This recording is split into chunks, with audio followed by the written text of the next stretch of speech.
would like to comment on the title that I gave the exhibit. The ninth decade, to look is to blossom. So in Hebrew, that's lahabit zelinbot. So the root of lahabit is linbot. There's a very strong relationship between looking and blossoming, because there's no blossoming without looking, without light. I'm in my ninth decade. I can still look, I can see, I have light, and I continue to blossom, which is nothing less than a divine gift, a gift of God. So I could start the morning by saying Pokeach Ivrim, with the morning blessing, who opens the eyes of the blind. But since I'm not a disciplined davener, I can say it all day long, as unorthodox as that sounds, and I do. How do I work? I put things together, putting things together that you don't normally see together. For example, the map that's behind me is an old topographical map that was behind the door of Jacob's study. What do I hang from it? All his shoe trees. What does it mean? It's an indicator of Lech Lecha, go forth. And I should say that Lech Lecha is one of the two major themes that obsess me. The reader of Hebrew knows that the words Lech Lecha are spelled exactly alike. They look like carbon copies of each other, and usually that idiom is treated as an idiom, as a single unit. Go forth, get thee, go for your own sake. But I don't take that route. I like to see those two words as opposite of each other. So lech means go out, and lecha means go in. That defines the spiritual journey. As you go out, and the same time as you go out, you go in. That's the spiritual journey, and that's one of my obsessions in this exhibit. The other one is to honor the discards of daily life, the stuff that people throw out. When we came on Aliyah with 90 boxes of books, Jacob brought all his ties. And then he swore he would never wear them in this relaxed and casual land of our forefathers. When he died, the slacks and the sport coats were upgraded to other men, but the ties remained. We had this great photograph of the windows and doors of Jerusalem, this huge poster. It occurred to me that because Jacob was tied to Jerusalem, pun intended, that's what we would do. So we glued the ties in a nice arrangement on the poster and called it Tied to Jerusalem. This is Moses, and it's also Jacob. So how is it Moses? When he got the second tablets, he came down from the mountain. These are the second tablets. From some computer thing, I don't remember how I got it, he did not know that the skin of his face beamed. So how did I translate that visually? There's a mask there. You can see the mask. It's a welding mask. At one point in my life, I thought I would try to learn to weld. But it turned out that I was so afraid of the fire, that spark, I hung the mask on the wall and waited for the right inspiration. And that was the inspiration. He's wearing the mask, lo yadaki karan or parav, not knowing that his skin of his face beamed. And how is that a reflection of Jacob? When he's involved in studying, he's very intro, not extra, not beaming to the public, but beaming internally. Next to Moshe lo yadaki karan or panav is evidence of our last date together. We went to hear the Swingle Singers in Gerard Bahar. We walked home from Gerard Bahar on this lovely spring night, and when we got to Shalom Aleichem and heading down toward Jabotinsky, the incline was very steep, and he stumbled and flew across the pavement and remained unconscious until his death 2 months later. There are 3 portraits of Jacob here. This one, the jug, is large vessel. Now, when we found it, Arnold and I walking in the street, the neck was broken. So the best way to treat that was to put a collar on it. So we compensated for the break, and we gave it a good name, Large Vessel. It also carries an award that he got from the National Foundation for Jewish Culture for his scholarship in the year 2002. Next to the Large Vessel is Illuminating Mind. This is a huge piece of coral that we found in Florida when the children were young, so you can imagine how long ago that was. One of my firstborn child, that was over 60. So this was 50 years ago, perhaps more. The remnants of a menorah on top talk about the illumination, and the mind is ever present. Interestingly, this was set on this platform in front of the mirror just by chance. So chance operates in creation, in creativity. Chance operates all the time in my creativity. So the fact that the fire illuminates the mirror and the large vessel and the illuminating mind is a perfect combination. Thank you, mirror. This one in the front is a favorite of mine. It's his bow ties. The bow ties that came on Aliyah in 1994. They're butterflies in Hebrew. That is parparim. And I don't know how it happened, but it happened that the butterflies, the parparim, began to climb out of the yortzeit glass on coils of copper wire. Parparim, butterflies, have a very distinguished history in early Jewish art. The butterfly represents the soul, and you see it painted in early paintings. So what we have here is the bow tie, the butterfly, the parparim, the soul, the psyche in Greek, rising to the heaven. It's the victory of spirit over material, because the worm transforms into the butterfly. This is really an example of diverse materials. When I told you that I put weird things together, see, look at these weird things. These are two beautiful pieces of lumber. There's a scale here, and this is Moshe Rabbeinu. So you can see his eyes or his arms. He's at Mount Sinai. This is called Matan Torah. Everyone wants to know, what does it look like on Matan Torah? So now you know what it looks like, and it's high voltage. So there's this guy who's flapping around up there on a scale. The scale, obviously on a scale, because this is heavy stuff. What else does it look like? Well, come over here and you'll see a computer part, beads, and a mirror, a string of beads, very ethereal kind of air antenna reaching up from the sacred center. This is a kind of a mandala image. You have the round dome, the square, and another square. So it's the mandala image leads you up to the sacred center. This is called Yerushalayim Shel Mala, Yerushalayim Shel Mata. It's the heavenly and the earthly Jerusalem. Those two concepts are in constant relation and sort of conflictual with each other. We know what Jerusalem down here looks like, but is that a reflection of up there? Or is it in conflict with what's up there? These pieces are scraps from some kind of metal factory, which I found in 1994 in Washington, D.C., when we were there for a series of lectures. And they have been in the house arguing with me all these years. Do something with us. Do something with us. I could not figure out what to do with it. And then it happened. And it happened very recently that we brought them out.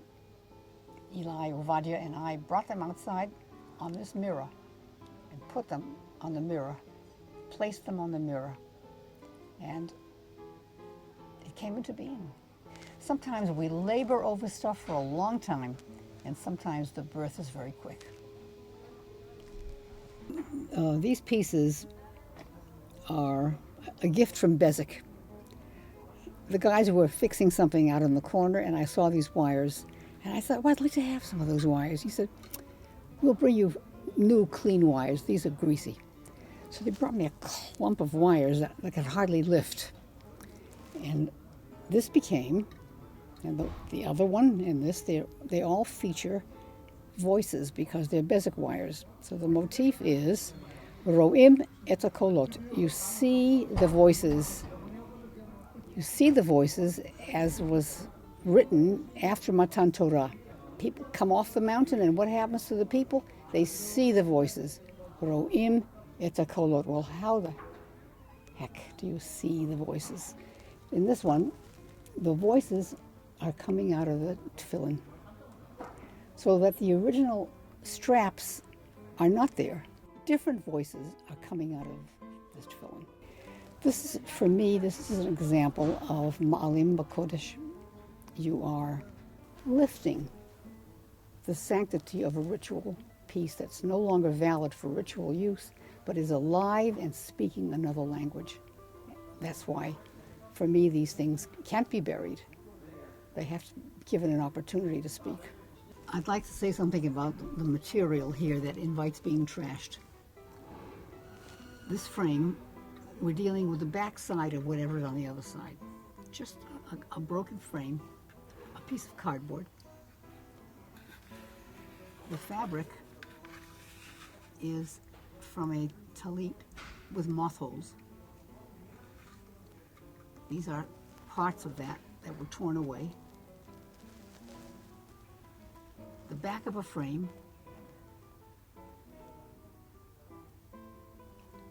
It honors the discards. Okay, there's more of the Bezek wires here. You can see that of the Ro'im et hakolot. You can also see a glass disc that was broken. Those are the broken tablets. So we're still with Matan Torah, and we're still with the voices, and we're still with the non-figurative notion of Matan Torah, like black fire on white fire. But the picture really came into being out of a temper tantrum. My original idea was to show, I have a photo album, an old photo album, little black pages, and all there were corners stuck in it, these little cellophane corners that would hold the pictures. I said, well, that's what I want to show, is memory. So I glued the pages over this entire surface. And then when I looked at it, it was horrible. All you could see was black, black, black. You couldn't see the little cellophane corners. You just saw black mass. Pulled off all the pages. And lo and behold, what looks like paint that was what Jackson Pollock throws the paint. The glue that didn't come off for the pages are the black spots on the white. Well, it was reborn. It was finally born, but it was just so awful. I couldn't stand it. I wasn't going to bring it here because it was too stupid. And then it came to life. Strange materials on this. This is the back of a chair. And these are power cords. And these are tzitziot, tied in the traditional manner that I use as models for tying tzitziot when I make a talit workshop. So how to connect them? What's the relationship? These power cords, they're nipples. And they're looking for a connection, a nourishing connection. So they are attached to the tzitzit cords, getting their nourishment. The cords are connected as tzitzit to the talit, but they're not made as part of a talit. We would call them, in terms of demonstration, we would call them ritual macrame. The question is asked, we asked the question, well, what did it look like on Mount Sinai? Well, there's not one answer. So there's 600,000 people apparently who were there at that event, and they all have a different point of view. This is another example of a non-figural Matan Torah. You see the inside of two book covers that essentially were destroyed, which are simply a mass of abstract forms with traces of Hebrew writing. And those forms are so beautiful. The delicate interior of the books and the watermarks on the paper, which show again damage, and the fragments of fabric of a torn talit that frame it. It answers the question of what could it possibly have looked like. This whole series deals with the emergence of women from the confinement of a patriarchal point of view. So these two pictures that are right next to me arrived at my workshop from some rummage quite by chance. And that is how I work. I don't work on a blank canvas. I work building up and out from something that already exists. So these two, for example, they were done by the same artist. I have no idea who the artist is. They're numbered maybe 1,000 prints, and they were tossed. The one on the right, the woman is caught in the svach. This is an image from the ram caught in the bushes in the Abraham narrative. She's trapped by the thorns and confinement of tradition. But the fragments of talit around her are falling, so she's breaking out of it.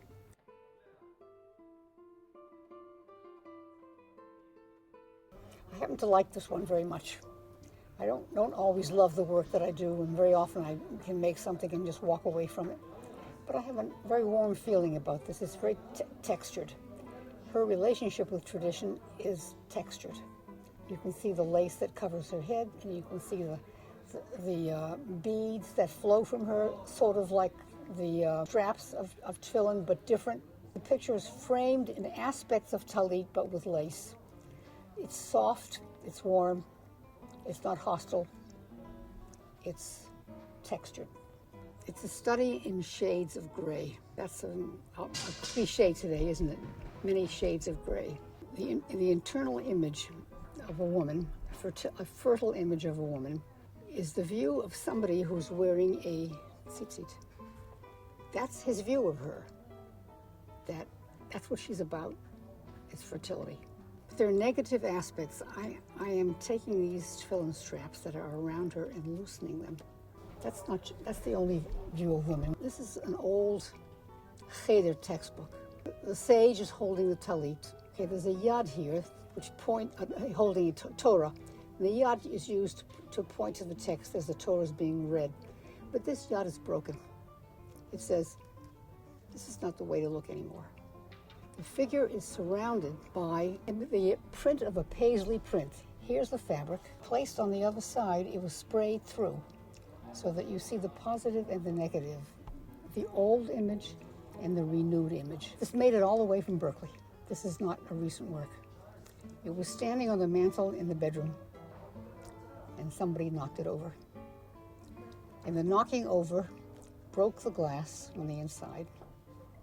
And I said, perfect. Suitcases make great frames. The upper part of a carry-on that was detached from the bottom becomes a garden.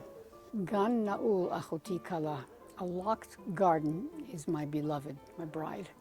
The red bra is my beloved in the locked garden, or coming out of the locked garden, as the case may be. These ritual artifacts are trapped under glass. They fill the frame, flattened out, gone the three-dimensionality. But one of them got out. One could say about this, if you uncover your head, you might expose your mind.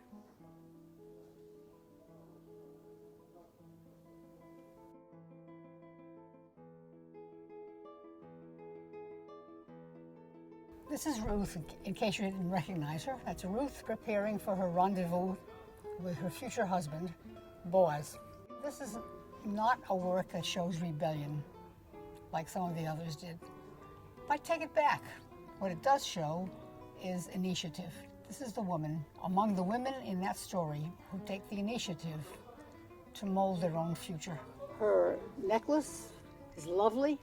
The wheat stalks indicate where she is in the Goren. She has no face, just a round, halo-like presence for her head, her mind, her face. Well, look at this young woman, this beautiful young woman, framed in the luxurious folds of a torn talit. Look deeply into the shekef, into the transparency. Look again. Do you see another face inside? That's her memory of something in the past, and that will influence her current vision. This is a woman's binyan, an Ezrat Nashim. These are all the women, the various tzitziot that comprise the minyan. And you know it's a woman's minion because you've got the earrings on either side. And a measuring tape above. Does a woman's minion have to measure up to something? You know, in the history of art, you usually see Adam and Eve on either side of the tree of knowledge. The tree of life is not usually shown. It gives us room for our imagination. But here I am, Adam and Eve, standing between the tree of life and the tree of knowledge. The tree of life, clearly, is all those wonderful pills that everyone has in the drawer. And the tree of knowledge has to be the directions on how you take them. And so the tree of knowledge here is a totem with many, many, many, many duplicate direction sheets. A picture can have many names. This is one of those. It could be a Lech Lecha, the road of Lech Lecha, external and internal, because you've got an X-ray, which is the internal, the Röntgen, and the road, which is the going out, the Lech. It can be a study in the relationship of the figure to the ground. And in this case, the ground is very interesting because it has watermark stains. And the watermark stains relate to the profile of the X-ray. This image depends on the angle at which you look at it. You see this woman who's wearing a burqa and whose eyes are absolutely terrified. If you take the picture off the wall, turn it around, you get a different view. It's a normal, quiet look. She's behind all those clothes, but she's not frightened. So there is no absolute. It depends on your point of view. Okay, the most prominent image is the image of Ron Arad. There's an overlay on Ron Arad's face of a medieval painting of the Akedah, the sacrifice of Isaac. Under the level of Ron Arad's picture is a golden sketch of the Egel HaZahav, the golden calf, the false worship of the golden calf. I entitled this work, Heroes and Sacrifices. I don't know what it says on the side, but it's an old poster encouraging Aliyah.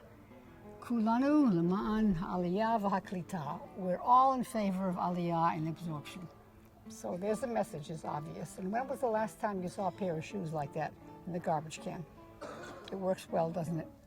Does everybody know what a washboard is? You have to be old enough to know what a washboard is. In the 40s in Florida, I scrubbed my sister's diapers on a washboard. And I found this one on Rehov Balfour. I said, I know what a washboard is. But it was in my house for a long time before I figured out what to do with it. This expresses my love and worry about Israel. A flag, not in great condition, on the washboard. We're talking about laundry, aren't we? And then on top of it, there's the laundry instructions. Your sins as scarlet can be as white as snow. Wash with bleach, press with devotion. We need to do something about us and our behavior in this country. Another troublesome image. The sign, Mokshim, mines. When did I find that? In 1950, when we were first here on our first visit. It's not something you throw out. Moriah is a building company. It was not difficult for me to put Moriah together with the Mokshim because Moriah is the mountain upon which Abraham is told to make his sacrifice. It's full of mines. So the sign for Moriah and the sign on the Mokshim are standing inside this jug, which supports them, and on it are dental models. Jaws. What part of the body more expresses the emotions than the mouth? Joy, fear, pain, terror. So here's my tarnished jug, vase. It could become a golden opportunity if, as we read on the carpenter's meter, v'haya akov l'mishor, the crooked can be made straight. Get the metaphor? Huh? The crooked can be made straight. Well, we've seen Moses in a number of poses in this exhibit. Well, now we have Moshe Rabbeinu on vacation. Moshe hika'al sela vayetzu mimenu mayim. He struck the rock and out came the water. You might recognize the water as parts of a shower curtain. It was a good vacation. Okay, going from top to bottom, there are 1, 2, 3, 4 pieces, 5 pieces that deal with memory. So the top one, you can see what's in there. It's the back side of a picture, so you have a kind of beat up frame for things that are not sophisticated, not painted, not beautiful, but old. And there's a rusty tape measure and the back side of a book binding, all showing their age. It's memory. There's a name on top of the folder cover. It says Chava. In red is 1953 to 1979, and over the red print is the word Wiedergutmachen, reparations. So we're talking about memory, pain and memory. Below that is an old tefillin bag. You can see it's really torn to pieces. You could say, an alte Schmate, throw it out. Can't throw it out. There's dignity in the alte Schmate. Finally, or actually next to finally, is this book cover. And in Yiddish is written, Die Schönheit von Judentum, the beauty of Jewishness. All these I have placed in this suitcase. This is a suitcase that I can call a Geniza. It's really an old beat-up suitcase and has all these alte Sachen, the torn talitot, the torn tzitziot, the peyot. All of those are memories of another life, and they want not to be forgotten, not to be buried, but to be remembered in the treasury of our hearts and minds. I opened earlier with Pokeach Ivrim. I thank God for opening the eyes of the blind, who takes the blinders off my eyes. I can close now with Shechianu v'kimanu v'giyanu lazman hazeh, who's kept me in life, sustained me, and brought me to this time. Amen.